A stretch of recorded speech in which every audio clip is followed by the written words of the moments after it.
Hey there, guys. All right, today we are back with some more extra credits. This time, continuing on with the extra history series on the Articles of Confederation. This time, Ratification. Ratification. Episode 2. Before we dive in, make sure you go and check out the links in the description box below. I would love it if you joined the Discord and followed me over at Twitch. Okay. By the time this video comes out, I will be playing the I should be, yeah. Hold on, I'm trying to do. Oh, yeah, no, by the time this comes out, I will be can I speak English? I will be playing through Witcher 3 for probably my 110th time. I would love to say a 100th time, but if I said 100th time, that would make me sound like I have mental problem. Well, I do. Anyways, I will be playing through the next gen update, so the smexier graphics for Witcher 3. Would love it if you showed up. Holy crap! Can I speak words without messing them up? Oh. Let's go ahead and dive right into the video. After over a year of debate and revision, the Continental Congress presented the states with their new Articles of Confederation. Woo. Boom, bum, bum, bum, ba-da-dum, bum. The Congress had done their best to create the government that the states wanted, one that left them free to govern themselves without any congressional meddling, but also one that let Congress continue its work conducting that tiny little matter of the American Revolutionary War, which was still going on, by the way. Hoping to keep things moving, Congress set a deadline. The states must ratify the Articles of Confederation and make them official within 3 months. It would take over 3 years.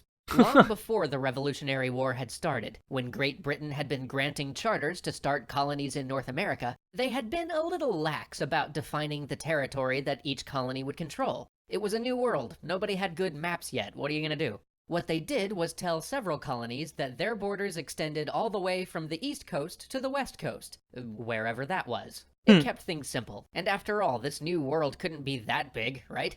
Turns out it was that big, and now that the colonies had become independent states, the lucky ones who had gotten huge territories granted by those early charters wanted to argue that they still had the right to all that land. But states like Maryland felt left out. With no Western claims of their own, they feared that all that extra land would make their neighbors bigger and richer and more important than them. They saw a future where they faded into irrelevance, while giant Western-facing states ruled the nation. So Maryland refused to ratify the Articles of the Confederation unless everybody agreed to give Congress, not individual states, control of the West. Congress liked that idea, but they knew that if they allowed one state to start making changes, all of them were going to want to. So they said no. And Virginia, who was exactly the neighbor Maryland was worried about, suggested that they all needed to join together in harmony to focus on the war, get these articles ratified already. And hey, if Maryland wants to be a pain about it, maybe we just cut them out of this entirely. Also, by the way, the West is ours, and we're gonna do what we want with it, so back off.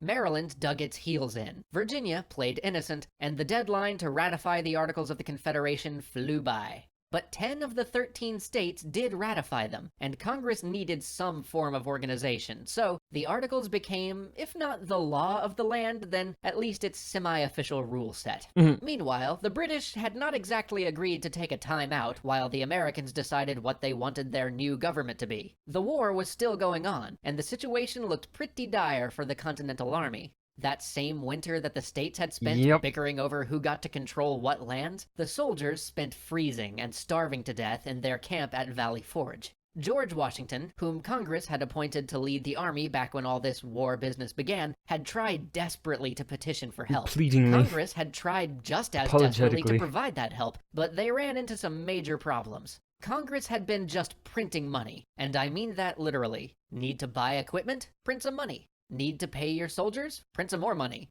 By the winter of 1777, they had printed so much money that it had become practically worthless. When Washington tried to purchase supplies from the local farmers using that money, they said no thank you, and sold those supplies to the British Army instead for good, reliable pound sterling. See, it wasn't that there was no food in Valley Forge. The locals and the British enjoyed a very comfortable winter, in fact. It was just that Washington and his army couldn't buy anything with these worthless dollars Congress kept printing for them.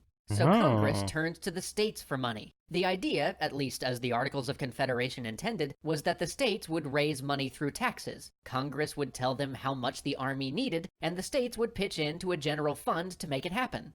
But contributions Socialism. from the states had been drying up. They all had their own issues to deal with, including their own local state militias to fund, so they began to treat the requests from Congress as entirely optional. If they couldn't see the immediate benefit for themselves, they would not pay.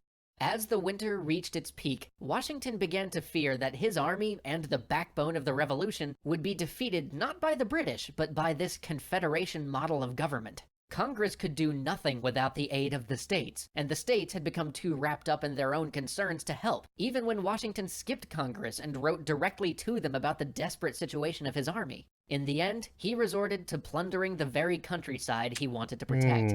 Being a good Virginia gentleman, he tried to make it a genteel sort of plundering. His troops would take whatever food they could find from local farmers by force, but then give them an IOU for their trouble. But seeing as clearly nobody had the money to pay those IOUs, the farmers still felt pretty plundered. But what mattered to Washington was that it worked. The Continental Army crawled out of Valley Forge in much the same condition as it had started. Not great, but not dead. Still, both his and his officers' faith in the Confederation had been shattered. Washington called it a many-headed monster that never will nor can steer to the same point. He still believed in an independent America, but he feared that this government would either lose the war or fall apart when peace arrived. While Washington struggled, another agent of the Confederation Congress pulled through for him. Benjamin Franklin had taken a break from his hobby of writing Benny constitutions boy. and now served as the U.S. ambassador to France. Drawing on their mutual hatred of the British, he convinced the French to become full allies of the United States and reinforce Washington's army. His breakthrough came in the nick of time. The British had launched a new campaign against the southern states, hoping to break the spirit of resistance there. They crept steadily northward on a trail of victories, getting closer and closer to that one recalcitrant state, Maryland. By now, every state but Maryland had ratified the Articles of Confederation. They stood fast in their refusal, but totally alone. They begged the French for help, and the French told them to ratify the Articles like a good little state and they would think about it. With no other options left, Maryland decided that Virginia might be a bad neighbor, but Britain would be worse. So they ratified the Articles. The Confederation Congress finally became official. And yet, it was already falling apart. No. States continued Damn to it. ignore requests from Congress except when it suited them, and even then, they never had as much as they were asked to pay.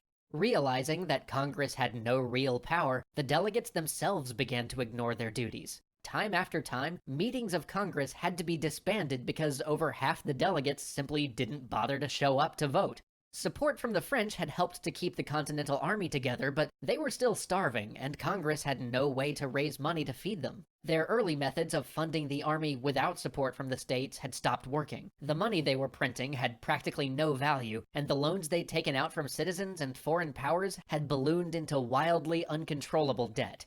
If the Confederation God damn. It's getting into debt's been a thing, been an American tradition since the beginning. Hoorah, baby, hoorah. Congress had any hope of seeing this war to the end, they needed somebody to get their house in order. They needed to stabilize their currency, establish reliable sources of revenue, and prove to the watching nations of Europe that they were not a government on the verge of collapse. They needed a financier. And that was the Articles of Confederation, Ratification, Extra History at Part 2, by Extra Credits. I hope you guys enjoyed. I've got nothing really to add here at the end. Again, they're doing a good job here. It is not, to me, the most interesting series just because I am not all that fond of American history. I find American history to be rather bland and boring just because, you know, I've lived here my whole fucking life. So I've heard this shit a bunch of times. Of course, they are bringing in things that I've not heard of before, which is interesting and is the only reason I'm not falling asleep. But just American history, and honestly 19th century history, 19th and 18th century history is very boring to me. So yeah, but I hope you guys enjoyed. Remember to hit that like button and subscribe for more, and I will see you guys in the next video. Peace.